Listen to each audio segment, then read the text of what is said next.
Thank you very much, Dr. Brown. We shall now turn to our last speaker, Ms. Nkechi Taifa. Ms. Taifa, you have been involved in different domestic initiatives to advance reparations, including with the California Reparations Task Force. Could you please elaborate on how global and local efforts to advance reparations can be linked to ensure that the global Africa diaspora is fully represented and included in the fight for reparatory justice?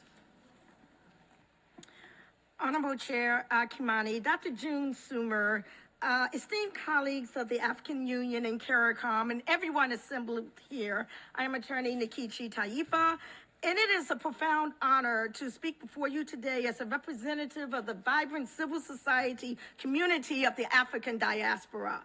For over 5 decades, I have advanced the cause of reparations in the United States, from teenage activism nurtured by elder reparationists such as Queen Mother Audley Moore, Dr. Amari Abubakari Obadeli, Dorothy Lewis, and as a founder of the National Coalition of Blacks for Reparations in America.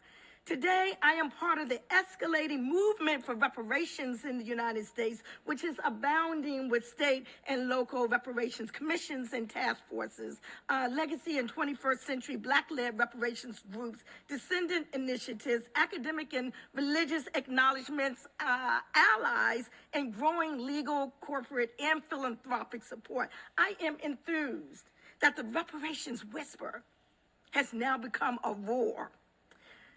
The African Union's recognition of the diaspora as Africa's sixth region is a monumental affirmation of unbroken bonds between the continent and its global descendants. However, its current diasporic framework appears to disproportionately center state actors, marginalizing millions of non-self-governing African descendant people in the United States whose ancestors were forcibly cast across the Atlantic Ocean in chains. However, it was diasporic civil society, not state or government, that first propelled the reparations movement onto the world stage. From Marcus Garvey's thunderous call for African unity to Malcolm X's charge to frame our struggle as a human rights issue, civil society giants have blazed a trail for global reparations. Queen Mother Moore's fearless demands for redress, Bob Marley's revolutionary anthems carried cries for justice across oceans.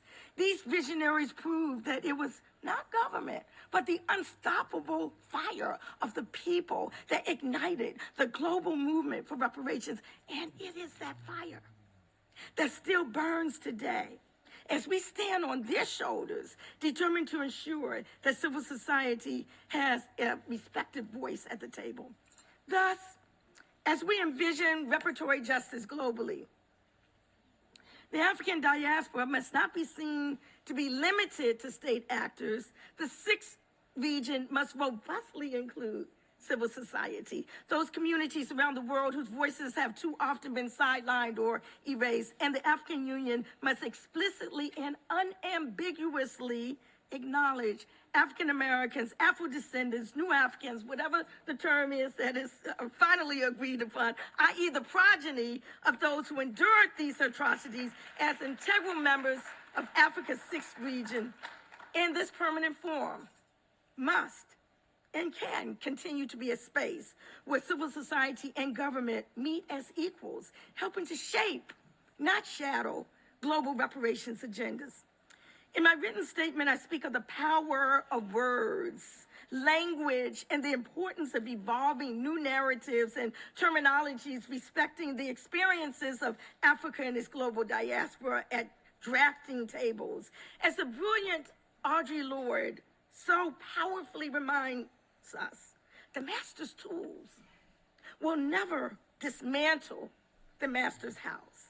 Using the terminology of the oppressor to describe our oppression only entrenches the harm. For example, the continued use of terms like slave trade enshrines outdated harmful narratives. It implies voluntary exchange, masking the brutal reality that it was a crime against humanity. It dignifies the merchants, not the millions that suffered. This was not trade, this was war. The violent abduction and forced migration of millions of African human beings in torturous voyages across the Atlantic Ocean cannot and must not be sanitized. This is not about semantics. It is about truth-telling. It's about building an international human rights architecture that fully reflects the evolving standards of decency in a maturing global society. And it is incumbent that we repair the words we use to tell the truth. Language matters. In closing, it is exciting to be engaged in history in the making, a history that is equal parts edgy, exciting, transformational, confirmational, messy, confusing, and joyous. Africa, and we as part of its African global diaspora, are beyond rhetoric now and well into action mode. We are not outsiders. We are one people shared by a united history of resilience and resistance. We are Africa's children, displaced, but never disconnected. The blood of our ancestors still weep from the ocean floors, plantations, auction blocks, lynching trees, and from the streets. They cry not for remembrance alone, but for reparatory justice. In the immortal words of the Honorable Marcus Messiah Garvey, who victoriously received a posthumous pardon from the U.S. government and an exoneration from we, the people, up, you mighty race, we can accomplish what we will. Africa for the Africans, those at home and abroad. Thank you.